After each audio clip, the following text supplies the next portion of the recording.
পৃথিবীর একটা অমোঘ জিনিস এই ধীর পানি থেকেই পাওয়া যায়, যেটা হচ্ছে শিলাজিৎ বলে একটা জিনিস আছে জানো, যেখান দিয়ে ধীর পানি প্রবাহিত হয় ক্রমান্বয়ে বছর বছর ধরে, সেখানেই শিলাজিৎ আসে, যেটা একটা জীবনদায়ী জিনিস একদম।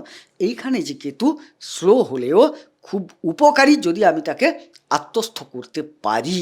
আর এবার প্রশ্নটা হচ্ছে যে আমি এই জায়গাটাকে নিয়ে এতটা কেন সময় দিচ্ছি, এই সংকেত আমি জ্যোতিষীর কাছেও রাখছি, গোবিন্দদের কাছেও রাখছি, যে আমি এতটা কেন সময় দিচ্ছি এক্ষেত্রে, কেন এটা ভাগ্য।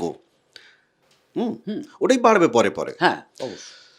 এই মুহূর্তের জায়গায় দাঁড়িয়ে আমি যে সেক্টরগুলো বললাম, বা কোন দিকে ওনার সঞ্চয়ের জন্য ওনাকে শুরু করার ইঙ্গিত দিচ্ছে কিনা, সঞ্চয় শুরু করার ইঙ্গিত দিচ্ছে কিনা। অবশ্যই দিচ্ছে, কেন বুঝতে হবে। আজকের মূল ভিডিও শুরু করার আগে আপনাকে আপনার রোজগারের একটা উৎস জানাই। আপনি চাইলে এই রুদ্রাক্ষের মালা এবং 1 থেকে 21 মুখী পর্যন্ত রুদ্রাক্ষ, অরিজিনাল নেপালি রুদ্রাক্ষ নিয়ে আপনার নিজের এলাকায় আপনি বিজনেস করতে পারেন। যাদের অলরেডি দোকান আছে, যে কোনো ধরনের দোকান আছে, আপনারা সেখানে রাখতে পারেন। এটা আমি আপনাকে দেখানোর জন্য এখন নিয়ে এলাম আর কি। নইলে আপনি যখন পাবেন এটা ক্লিনিং করে, ল্যাব টেস্ট করে, সার্টিফিকেট সহ প্যাকেজ করে, সুন্দর প্যাকেট করে আপনার কাছে আমি পাঠাবো। কেমন? কিভাবে বিজনেস করবেন, একেবারে যারা নতুন তারা ভাবছেন, গাইড দিয়ে দেবো আপনাকে। নাম্বার আছে, যোগাযোগ করুন, কথা হবে। নমস্কার, নর্মদে হর। শিবকুন্ডা মা নর্মদাকে প্রণাম জানিয়ে শুরু করছি আজকের আমাদের আলোচনা, মাসিক রাশিফলের আলোচনা। 2026 সালের এপ্রিল মাসের ধনু রাশি, ধনু লগ্নের জাতক জাতিকাদের জন্য আলোচনা। এই আলোচনায় একেবারে শুরুতে আপনাদেরকে যেটা আমি একদম স্পষ্টভাবে রাখতে চাই, দেখুন 9টা তো গ্রহ, এই 9টা গ্রহ বর্তমান যে সময়কাল, এটাকে জ্যোতিষীয় ভাষায় বলা হয় ট্রানজিট বা গোচর। তো এই গোচরকালীন জায়গায় কোথায় কোথায় অবস্থান করে আছে বোর্ডে আমরা লিখে রেখেছি। যাদের কাছে জন্মছক আছে তারা এই যে গোচরকালীন গ্রহাবস্থান তার সাথে তো তারা মেলাবেন, এবং সেখান থেকে কি ফল, কি সংকেত আছে সেই জায়গাটা আপনারা জানবেন। কিন্তু আমি একটু অন্য আঙ্গিকে, আরেকটু ডিপ ওয়েতে, অথচ সহজভাবে রাখবো। এক একটা গ্রহ না এই গোচরের সময় এক একটা সংকেত সে দেয় যে তুমি এই কর্মটি করো, এখানে এই দৃষ্টিভঙ্গিটি রাখো, এখানে এই ভাবনাটা রাখো, তাহলে আমি তোমাকে এই এই এই এই এই ফল দেব। ধরুন অষ্টম জায়গায় কোনো একটি গ্রহ সে আপনাকে বলছে যে আপনি 2 চাকার বাহন, বাইক, সাইকেল আপনি চালাবেন না, আস্তে চালান বা জোরে চালান, অ্যাক্সিডেন্ট আপনাকে দেবেই, রক্তপাত দেবেই, তাহলে আপনাকে ওটা এড়িয়ে যেতে হবে। তো সেই রকমই এই গোচরের জায়গা থেকে, এপ্রিল মাসের জায়গা থেকে আপনি কি কি ক্রিয়া করলে কি কি ফল আপনি পাবেন, কোন দিকে এগোতে পারবেন, কোন দিকে এগোনোর সংকেত আছে, সেগুলোই আলোচনা হবে। আপনি চ্যানেল সাবস্ক্রাইব করে নিন, আমরা আলোচনা শুরু করি। গোবিন্দদা, ধনু রাশি এবং ধনু লগ্নের যারা জাতক জাতিকা, আমরা এনাদের প্রকৃতি নিয়ে এর আগে বহু আলোচনা করেছি, আমি আর সেদিকে যাচ্ছি না এই কারণে। একেবারে সরাসরি জায়গায় নবমে যে কেতু, ভাগ্যস্থলে কেতু বসে আছে, কেতু এই মুহূর্তে কোন নক্ষত্রে বসে আছে, এবং সেই নক্ষত্র ধনু লগ্নের জাতক জাতিকাদের যে 3টি নক্ষত্র ওনারা প্রাপ্ত হয়ে থাকেন, প্রত্যেকে একটা পায়। তো সেই জায়গা থেকে নাক্ষত্রিক যে শুভ জায়গাটা বা কি সংকেত কেতু দিচ্ছে, তাহলে কেতু ওনাদেরকে কি কি আশীর্বাদ দেবেন, এই সমঝোতার জায়গাটা একটু তুলে ধরো তুমি। আচ্ছা, প্রথমত কেতু বসে আছেন নবম স্থলে। হ্যাঁ, আর একটা জিনিস তুমি মনে হয় ছেড়ে গেছো, ভালো করে দেখে নাও, নবমপতি কোথায় বসে আছে? নবমপতি এই মুহূর্তে বসে আছেন চতুর্থে। না, নবমপতি 15 তারিখ পর্যন্ত থাকছেন চতুর্থে। হ্যাঁ। 15 তারিখের পর হ্যাঁ, পঞ্চমে তিনি তুঙ্গাবস্থা প্রাপ্ত হবেন। আমরা রবিকে নিয়ে কথা বলছি। হ্যাঁ, রবিকে নিয়ে কথা বলছি। হ্যাঁ, তাইলে 15 তারিখের পর প্রথমত নবমপতি চতুর্থে অবশ্যই শুভ ফল দান করবে। এই ক্ষেত্রে হ্যাঁ, তুমি একটা কথা বলছিলে যে নক্ষত্রগত ব্যাপার, নক্ষত্রটা আমি একটু পরে আসছি। বেশ। তাহলে নবম হচ্ছে ভাগ্যস্থল, একদম। ধর্মস্থল, আচ্ছা, পিতৃস্থল। হুম এবারে সেই নবমপতি চতুর্থে গেল, হুম অর্থাৎ বাড়িতে কিন্তু কিছু ধর্মীয় হুম ভাবাবেগ, অনুষ্ঠান, আচার এইগুলো তৈরি করাবে। কে করাবে না? একে তো নবমপতি চতুর্থে গেল, আবার কেতুর মতো গ্রহ, আধ্যাত্মিক প্রকৃতির গ্রহ হুম জাতকের নবমে অবস্থান করলো। হুম তাহলে এখানে কি দেখাচ্ছে? যে একটা ধর্মীয় ভাব নিজের মধ্যে জাগিয়ে তুলুন। জাগ্রত হবে। এবারে প্রশ্নটা হচ্ছে, জাগ্রত হবে, এবারে প্রদীপ যেরকম জ্বালানো হয়, তারপর সেটাকে অতিরিক্ত উজ্জ্বল করার জন্য একটু করে আমরা বাড়িয়ে দিই না, সলতেটাকে তুলে দিই না, এবং তেল ঢালতে থাকতে হয়, তেল ঢালতে থাকতে যাতে হয়। অনির্বাণ থাকে, হ্যাঁ, অবিরত জ্বলতে জ্বলতে থাকে, তাই না? অতএব সেই জায়গাটার দায়িত্ব কিন্তু তোমাকে নিতে হবে, মানে তুমি জাতক ধরে কথা বলছো। একদম তাই। এবারে জ্বলা তো শুরু হয়ে গেছে, হুম জ্বালিয়ে রাখার দায়িত্বটা কার? তোমার। কেতু জ্বালিয়ে দেবে। কেতু জ্বালিয়ে দেবে, এবারে তোমাকে তার উজ্জ্বলতা প্রজ্জ্বলতা বাড়াতে হবে। আচ্ছা, এই যে ধরো আমি উজ্জ্বলতা প্রজ্জ্বলতা ধরে রাখি অন্তত, হ্যাঁ, হ্যাঁ। বাড়ানোর জায়গাটা তো পরে। হ্যাঁ, কেননা একটা কন্টিনিউয়াস যে প্রসেস, হ্যাঁ, সেটা একটা কিন্তু ভয়াবহ শুভ ফল দেয় যে কোনো মানুষের যে কোনো জীবনে। মানুষের জীবনে। মানে কন্টিনিউয়াস দীপক জ্বালিয়ে রাখার কথা বলছি, প্রদীপ জ্বালিয়ে রাখার কথা বলছি, আগুন জ্বালিয়ে রাখার কথা বলছি নিজের ভেতরে। বলে না ওই যে তুমি ঘুমাতে পারো কিন্তু তোমার স্বপ্নটা যেন ঘুমিয়ে না যায়, হ্যাঁ, তাই না? হ্যাঁ। এইবার ঘটনা হচ্ছে যে আমি কেন করব? আমাকে কেতু বললো বলে কি আমাকে শুনতে হবে? না, কেতু আমাকে কি দেবে? এটাই কথা। এপ্রিলে কি দেবে? হ্যাঁ, কেতুর সাথে সাথে তোমাকে একটা জিনিস ভাবতে হবে। কেতু তো নবমে বসে আছে, কেতু তো নবমে আছে, নবমপতি কোথায় আছে? এ দুটোকে মিক্সচার না করলে না, দেখো, তুমি ফলটা পাবে না। তুমি ধরো একটা ঘর ভাড়া নিয়েছো, হুম তুমি তোমার মতো করে কাজ করছো, কিন্তু ঘর মালিকের কিছু নিয়ম থাকে। হুম যদি ঘর মালিকের নিয়ম তোমার কার্যক্রম একত্রিত হয়ে যায়, তাইলে কিরকম রসালাপটা তৈরি হবে বলো? সুন্দর বাসস্থান আমি উপভোগ করছি, অথচ ওটি আমার ভাড়ার বাড়ি। হ্যাঁ, ঘরে নিজের ঘরের মতো তুমি ভোগ করছো, কারণ তুমি যেই মনস্ক, ঘর মালিকও সেই মনস্ক। আচ্ছা, ভাড়ার বাড়ি কেন বলছি? কেননা এই যে কেতু, এ আজীবন আপনার নবমে থাকবে না। না, ও পরিবর্তনশীল। কেমন? ওর দশা অন্তর্দশায় ও কিন্তু ট্রানজিট করতে থাকবে, বাকিরাও ট্রানজিট করছে, তাই ভাড়ার বাড়ি। হ্যাঁ, হ্যাঁ। যেমন গাড়ি ভাড়ার হয় এক জায়গা থেকে আরেক জায়গা। আচ্ছা, রবির নিয়ম বলো, এবারে রবি কি চাইছে? রবি এখানে কে বলছি, ভাগ্যে তাইলে কেতু, সাধারণত নবমে কেতু হলে তোমাকে বললাম প্রথমে একটু আধ্যাত্মিক মনস্ক করবে, কিন্তু ভাগ্যকে কিছুটা স্লো করে, অর্থাৎ সে একটু ঝালিয়ে নিতে চায়।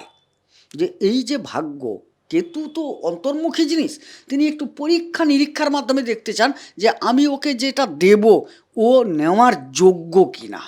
নেওয়ারও তো যোগ্য হতে হয়। তো আমি যেটা দিতে চাইছি ধীর লয়ে, সে সেটাকে সুস্থ সুন্দরভাবে গ্রহণ করে কি না, এটা একটু দেখার জন্য তিনি বিলম্ব করেন। আচ্ছা, এবারে দেখো, নবমপতি প্রতিষ্ঠাস্থলে চলে যাচ্ছেন 15 তারিখের পর। তাইলে 15 তারিখের আগে অবধি চতুর্থে রবি। হ্যাঁ, নবমপতি চতুর্থে গেলে খারাপ ফল দেবেন না, অবশ্যই ভালো দেবেন। ভাগ্যের সহায়তা পাবে কে? গৃহ, মা ইত্যাদি ভাগ্যের সহায়তা পাচ্ছে। এবং তখন যখন তিনি ক্রস করে আরও পঞ্চমে যাবেন, এটা তো পরিবারের কথাগুলো, তারপর তো নিজের কথা আসছে। তার যে ইচ্ছেগুলো, সেই ইচ্ছেগুলো বাস্তবায়িত হবে, অর্থাৎ একটা প্রতিষ্ঠা প্রাপ্তি, এটা কিন্তু ঘটবে। কারণ কেতু দীর্ঘদিন বসে আছেন, তার অনেক পরীক্ষা নিরীক্ষা তিনি চালিয়েছেন। এবার হচ্ছে সফলতা দাও। কে বলছে? ঘর মালিক বলছে যে অনেক পরীক্ষা নিরীক্ষা হয়েছে, এবার কিন্তু ওকে সফলতা দিতে হবে। আমার এখানে একটা প্রশ্ন আছে। হ্যাঁ, যে প্রশ্নটার উত্তর তুমি দাওনি আমাকে। হ্যাঁ, বলো। রবি কখন বলবে সফলতা দাও?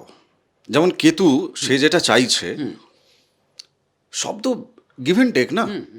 আমি যদি রবির আচরণটা না করি, আমি যদি তার শুরুতে কেতুর আচরণটা, যদি কেতু দীর্ঘ সময় বসে আছে না, তার আচরণটা যদি নিজের মধ্যে, তার স্রোতটাকে যদি অনির্বাণ না রাখি, অবিরত না রাখি, তাহলে তো পাবো না। না, এটাও তুমি তো তো সত্য। এটাও তো সত্য। তাহলে রবির প্রশ্নের উত্তরটা তুমি দাও আমাকে। হ্যাঁ, এবারে বলছি রবি কি চাইছে?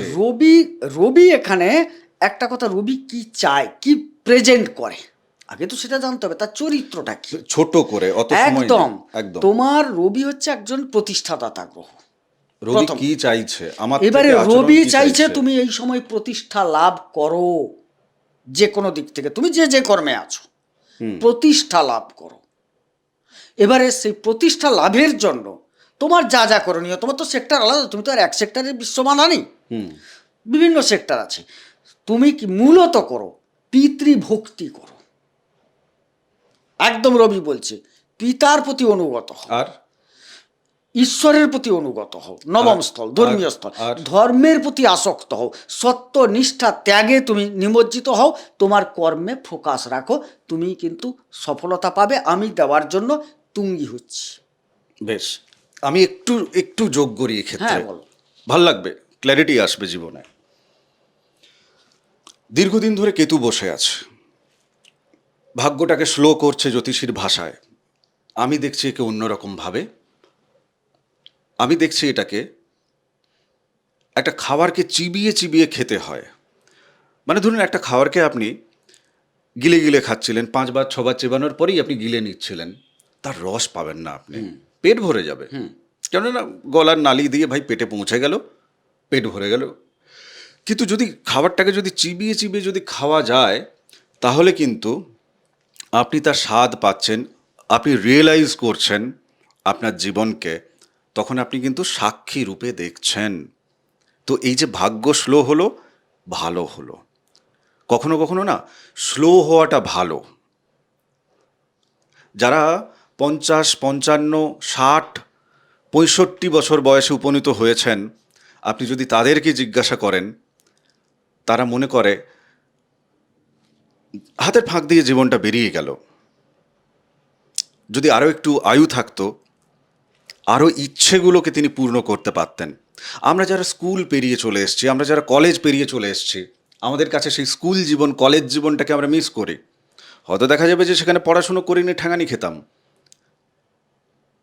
কিন্তু এখন মনে হয় যে না, যদি ওই সময়টাকে আবার ফিরে পেতাম, তো আবার ফিরে পাওয়ার থেকে একটু ধীরে চলাটা কেতু যেটা দিচ্ছে সেটা ভালো।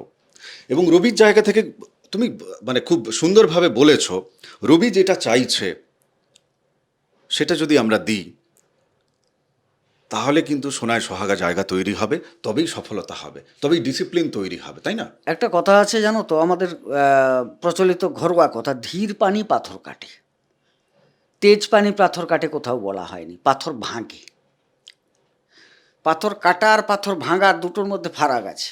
তুমি পাথর ভাঙার কথা বলছো না পাথর কাটার কথা বলছো? ধীর পানি পাথর কাটে, তেজ পানি পাথর ভাঙে। আচ্ছা। হট করে একটা যদি খুব হড়কাবান আসে, সে কিন্তু দেখা গেল একটা পাথরের ওয়াল আছে, তো সে ওয়ালটাকে ভেঙে দিয়ে চলে যাবে, কি একটা পাহাড়টাকে ভেঙে দিয়ে চলে যাবে, ধস নামিয়ে দিয়ে চলে যাবে। কিন্তু যে জলটা ধীরে ধীরে ধীরে ধীরে যায় না, সেই ধীরে ধীরে গেলে সেই কিন্তু পাথরটাকে ধীরে ধীরে ধীরে ধীরে যুগ যুগ ধরে কাটছে কিন্তু। এবং পৃথিবীর একটা অমোঘ জিনিস এই ধীর পানি থেকেই পাওয়া যায়, যেটা হচ্ছে শিলাজিৎ বলে একটা জিনিস আছে জানো, যেখান দিয়ে ধীর পানি প্রবাহিত হয় ক্রমান্বয়ে বছর বছর ধরে, সেখানেই শিলাজিৎ আসে, যেটা একটা জীবনদায়ী জিনিস একদম।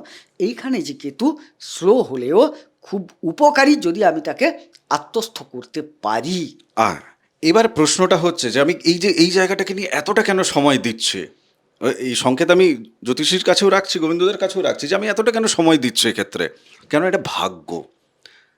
বাকি 12টা ঘর, তার নিচোড় যদি বলি, সারাংশ যদি বলি, তাই হচ্ছে ভাগ্য। তাই আমি এতটা সময় এখানে রিয়েলাইজ করার জন্য আমিও এখানে এপিসোডটাকে স্লো করলাম।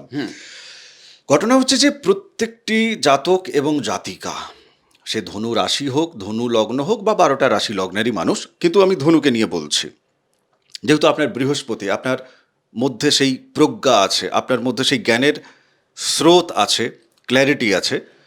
প্রত্যেকেই চায় তার জীবনে সফল হতে, অবশ্যই প্রত্যেকেই চায় তার জীবনে না ঠকতে, তাই রিয়েলাইজ করে করে চলতে। কিন্তু সেখানে এই তৃতীয় ঘরে রাহু বাবাজির মতো যোগাযোগের জায়গায় এখন তো বর্তমানে উনি বসে আছেন, হ্যাঁ অবশ্যই।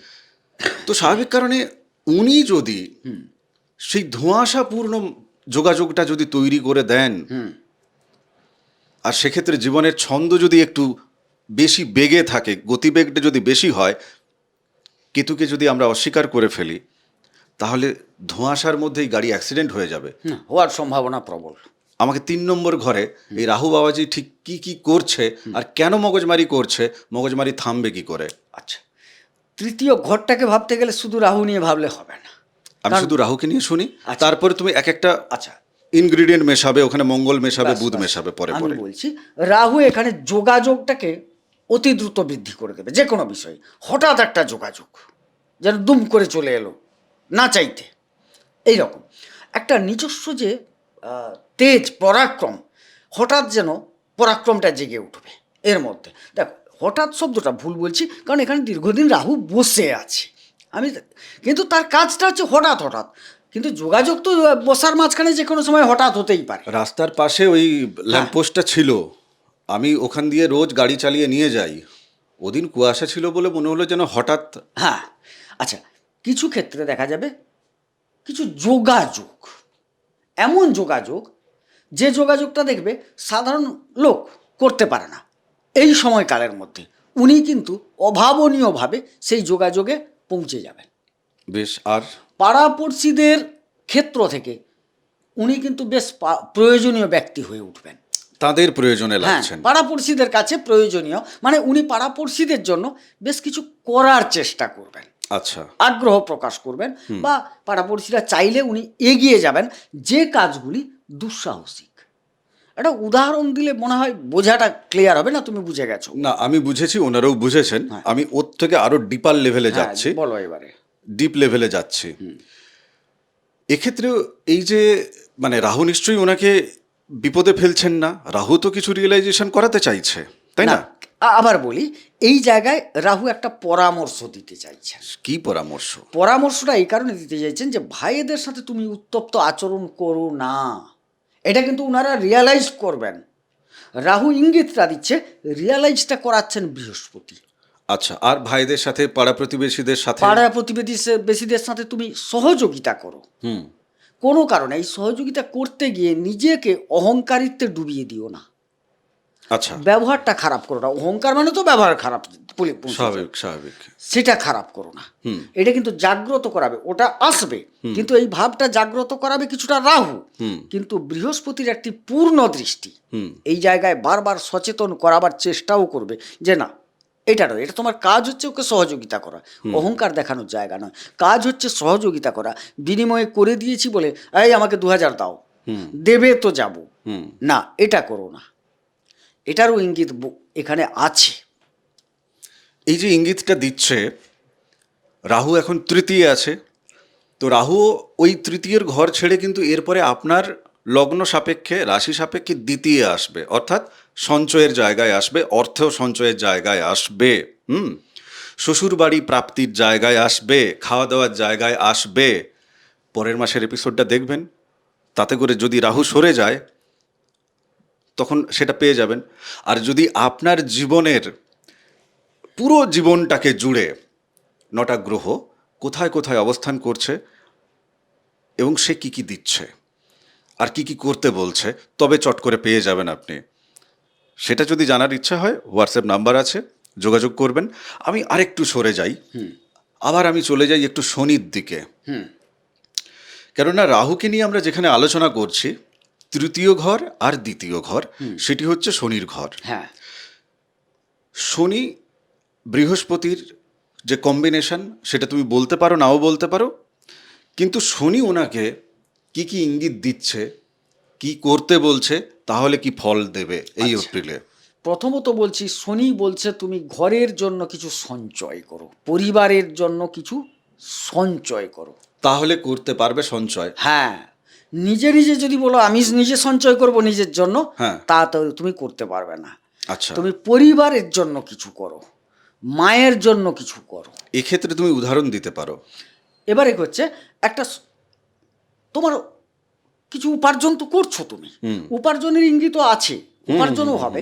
উপার্জনটা আমরা সাধারণত মনে করি যে আমি নিজে ভোগ করব, কিছুটা আলাদা করে রেখে দিই, কিছুটা হয়তো দিই, মাসে আমি 3,000 টাকা দিই না। এখানে শনি এটা বলছেন না, শনি বলছেন এই সময়টায় তুমি একটু গৃহাদি নির্মাণ করো, আচ্ছা, কিছু পরিবারের মানুষজনদের উন্নতির জন্য তোমার সঞ্চয়টাকে ওখানে নিয়ে যাও। মানে 100%? হ্যাঁ, এখন বলছে তুমি পরিপূর্ণ দাও। অনেক কারণ আছে, কারণগুলো অনেকটা আছে কারণ, যে পরিপূর্ণ দেওয়ার চেষ্টা করো। না মানে 100% আমি ধরো রোজগার করছি 100 টাকা, হ্যাঁ। আমার বাড়িতে গৃহ নির্মাণের জন্য লাগবে 50 টাকা। হ্যাঁ, তুমি সেটা দাও, মানে একবারে যে উজাড় উপুড় করতে বলছি না, সহযোগিতা। ওই কারণেই আমি অবাক হচ্ছি। না, সহযোগিতার হাত। হ্যাঁ, তুমি যদি একটু বেশি উপার্জন করো, একটু বেশি দাও। না, এপ্রিল মাসে তো জীবনটা শেষ হয়ে যাচ্ছে না, বাস্তবের মাটিতে দাঁড়িয়ে তো আমাকে ভাবতে হবে এটা, আমি তাই না? তোমাকে কি বলছি, তুমি তোমার সঞ্চয় থেকে দাও। বুঝতে পেরেছি। আচ্ছা, আর কি কি বলছে শুনি। এবারে এই জায়গায় না দিলে কিন্তু হুম, অনেকগুলো খারাপ দিক আসবে। কি কি খারাপ দিক আসবে? একটা মতদ্বন্দ্বিতা তৈরি হবে। কার সাথে? মায়ের সাথে হতে পারে, হওয়ার সম্ভাবনা দেখতে পাচ্ছি আমি। ভাইয়ের সাথে হওয়ার সম্ভাবনা দেখতে পাচ্ছি আমি ওই জায়গায়, কারণ মঙ্গল বসে আছে, ওটা ভাইকে রিপ্রেজেন্ট করছে। কথাটা বুঝলে? 11, 12, 15 তারিখ অবধি বাবা বসে আছে। কেন তোমাকে দিতে বলেছি বুঝতে পেরেছো? হ্যাঁ, বাবা বসে আছে, মায়ের ঘর, চতুর্থ মানে মায়ের ঘর। আচ্ছা, কাকা টাকা যদি থাকে, হ্যাঁ, জয়েন্ট ফ্যামিলিতে, সেখানে আচ্ছা এদিকে মানে ভাই, মা, বাবা সবাই প্রত্যাশা করছে তোমার কাছ থেকে, যার জন্য তোমাকে বলছি তুমি কিঞ্চিৎ দাও, বিমুখ হয়েও না। তাতে কিন্তু পরিবারটা অনেকটা সঙ্গবদ্ধ হবে। না হলে এখানে কিন্তু জোড়া 20 যোগ তার কাজ শুরু হয়ে যাবে, অ্যাক্টিভ হয়ে যাবে সেটা। অ্যাক্টিভ হয়ে যাবে সেটা। আচ্ছা, তুমি ভাই জোড়া 20 যোগটাকে একটু বুঝিয়ে দাও। না, আমি জোড়া 20 যোগ এখন যাব না। আচ্ছা, আমি যাব না ওটা জোড়া 20 এবারে যোগ একটু নিয়ে। বলে নি, তাইলে এটা করার পর কি হবে? এটা তো হয়ে গেল, তোমার কাছে প্রত্যাশা, প্রত্যেকের তুমি প্রত্যাশাটা পূরণ করার চেষ্টা করলে। এবারে দেখো, একদম খোলায় কথাই বলি, মা বাবা প্লিজড, তার একটা আশীর্বাদ তুমি অবশ্যই পাচ্ছ, পূর্বপুরুষদের আশীর্বাদও পাচ্ছ। এবারে দেখো তুমি পঞ্চমে, তোমার ভাগ্যবতী পঞ্চমে প্রবেশ করে যাচ্ছে। আমি 100% বলতে পারি এই জায়গাটায় তুমি যদি এই জায়গাটায় পরিবারকে সন্তুষ্ট করো, মা বাবাকে একটু তার সন্তুষ্ট করে দাও, তাদের একটা আশীর্বাদ তোমাকে প্রতিষ্ঠার জায়গায় পৌঁছে দেবে। একদম ছক বলছে এটা। হ্যাঁ, জীবনের মোটামুটি যে কি বলবো, মানে নিজের জীবনকে রিয়েলাইজেশন করার জন্য এবং নিজের জীবনকে একটা স্মুথ জার্নি করার জন্য 4টে ওয়ে আছে: কর্মযোগ, জ্ঞানযোগ, ভক্তিযোগ, আরেকটি হচ্ছে রাজযোগ। কেমন? তো এই মুহূর্তে না আপনার কর্ম ভক্তিযুক্ত হতে হবে, তাহলেই কিন্তু আপনি উন্নতির শিখরে পৌঁছচ্ছেন। হ্যাঁ, এক প্রকার নবমপতি পঞ্চমে পৌঁছে গেছে মানে রাজযোগ তৈরি হয়ে গেল, কারণ বৃহস্পতি হচ্ছে রাশিপতি। হ্যাঁ, হ্যাঁ, আচ্ছা, বৃহস্পতি সপ্তমে বসে আছে, আমি ওই বলি জায়গাটা একটু এসো। এবারে সপ্তম স্থল হচ্ছে কি, জায়া ভাব, মানে পত্নী, স্ত্রী, ব্যবসা, স্বনিয়োজিত কর্ম, বেশ কিছুটা এখানে ভ্রমণের কিছু অংশ ওই জায়গায়, পার্টনারশিপ ব্যবসা এই জায়গা থেকে আসছে, দাম্পত্য এই জায়গা থেকে আসছে। সেখানে বৃহস্পতির মতো গ্রহ বসে আছেন। বৃহস্পতির মতো গ্রহ বসে থেকে তোমাকে কি ইঙ্গিত দিচ্ছে? কি ইঙ্গিত দিচ্ছে? প্রজ্ঞা, জ্ঞান, ইচ্ছা শক্তি, একটা ভাবনা, যে ভাবনাটা কি উন্নতি সূচক ভাবনা যেগুলো আছে, পজিটিভ থট। একদম। এবারে এইগুলোকে তুমি ওই জায়গায় প্রয়োগ করো। কোথায় করো? ব্যবসার স্থলে করো, দাম্পত্যে করো, এগুলোই তুমি প্রয়োগ করো। হ্যাঁ, পার্টনারশিপ ব্যবসা করছি, এই জায়গায় অনেক তো নেগেটিভ, পার্টনারশিপ ব্যবসা মানে অনেক নেগেটিভ আসে না, তুমি ওখানে পজিটিভ ভাবনা নাও, পার্টনারকে পজিটিভ দিকটা বোঝাও, তার ভালো মন্দটা খুলে বলো, কারণ তোমার মধ্যে জ্ঞান প্রজ্ঞা দিয়েছে, কারণ তুমি ধনু রাশির মানুষ, তোমার জ্ঞান প্রজ্ঞাটাকে সেখানে তোলো। যে ব্যবসা করছে, ব্যবসা বিষয়ক জ্ঞান, সেটা তার সাথে শেয়ার করো। করতে বলছে এই সময়, দিলে ডেভেলপমেন্ট পাবে। হ্যাঁ, এখন ঘটনা হচ্ছে যেটা, আমি এক্ষেত্রে একটু ব্যতিক্রমী একটা প্রশ্নই রাখবো। হ্যাঁ, পার্টনারশিপ বিজনেসের ক্ষেত্রে রবি একটা বড় ভূমিকা বহন করে। রবির ডিগ্রি কত আছে? যিনি দেখছেন প্রোগ্রাম, হ্যাঁ, তার ডিগ্রি আপনি ডিগ্রি কতটা পেয়েছেন, যার সাথে পার্টনারশিপ করতে যাচ্ছেন তিনি কতটা ডিগ্রি পেয়েছেন রবির, সেটা কিন্তু বুঝে নেওয়ার ব্যাপার আছে। এখানে একটা জিনিস পার্টনারশিপ ব্যবসার ক্ষেত্রে দেখো, ভেতরে ভেতরে পার্টনার মানে দুটো যে একদম দুজন সমান হবে তা নয়, কিন্তু কোনো কালে হয় না। তুমি আমি কোনো কালে সমান হতে পারি না। কিছু গুণ তোমার ভালো থাকবে, কিছু গুণ আমার বেশি থাকবে, কিছু দোষ তোমার থাকবে, কিছু দোষ আমার থাকবে, কিছু টেকনিক্যাল দিক তোমার ভালো থাকবে, কিছু টেকনিক্যাল দিক আমার ভালো থাকবে। একটা ব্যবসা মানে তো Correct. অনেক কিছু মিলিয়ে হয়। সেই ক্ষেত্রে আমি বলি, আপনার কি কি দিকটা ভালো আছে, আপনার পার্টনারের কি কি দিকটা ভালো আছে, সেই দিক থেকে যে দিকটা পার্টনারের ভালো, এই ব্যবসাকে প্রতিষ্ঠিত করার জন্য তাকে সেই দিকটাকে বেশি প্রদান করুন, মানে সেই ক্ষেত্রে কর্মের জন্য নিযুক্ত করুন। আপনার যে দিক ভালো আছে আপনি সেই দিকে নিয়োজিত হন। আরও খোলসা করে বলি, তুমি ভাই মাল করতে খুব ভালো পারো, চৌকস মাল, মাল কেনার ক্ষেত্রে তুমি চৌকস লোক। আবার সেখানে কিন্তু একটু প্রয়োজনে রুক্ষ বাচ্চাও ব্যবহার করতে হতে পারে, মানে মহাজনের সাথে। আবার আমি মাল বেচতে ভালো পারি, মানে এখানে কোনো রুক্ষ বাচ্চার জায়গা নেই।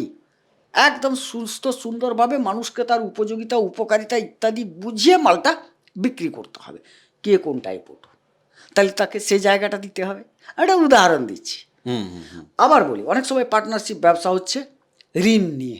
হয়তো এই সময়কালে কার ঋণ নেওয়া উচিত, কে ঋণ নিলে শোধ করতে পারবে, কার নামিত ঋণটা হলে, বা তার মূল দায়ভারটা কার থাকলে সে পারবে, সেটাও তো বিবেচনা করার দরকার আছে। হ্যাঁ, একদম তাই। এই যে পার্টনারশিপের ক্ষেত্রে বা বিজনেসের মানে বিজনেস পার্টনারশিপ বলি বা বিবাহিত জীবন বলি, মানে যেদিন দুটো মানুষ একে অপরকে চুমু খেয়েছিল, ঠিক 6 মাস পিছিয়ে যান, 1 বছর পিছিয়ে যান, 2 বছর পিছিয়ে যান, কারো কারো দেখছি আবার 15 বছর পরেও দুজন কোর্ট চত্বরে দাঁড়িয়ে আছে। কেন? কার দশা অন্তর্দশা কী চলছে? মানুষ বহু রূপে বহু রং বদলায়, বাধ্য হয় এই গ্রহদের জন্য। কোন গ্রহ, এই ধরুন যে কেতু এখন আপনাকে এই বুদ্ধিগুলো দিচ্ছে, এই রিয়েলাইজেশন দিচ্ছে, যে রাহু আপনাকে এইগুলো দিচ্ছে, যে রবি এখন আপনাকে সফলতা দিচ্ছে, এই রবি আবার পরে কিন্তু রং বদলে ফেলবে। তো সেই কারণে পুরো জীবনকে জানতে হবে, তার কোর ব্যাপারটাকে জানতে হবে।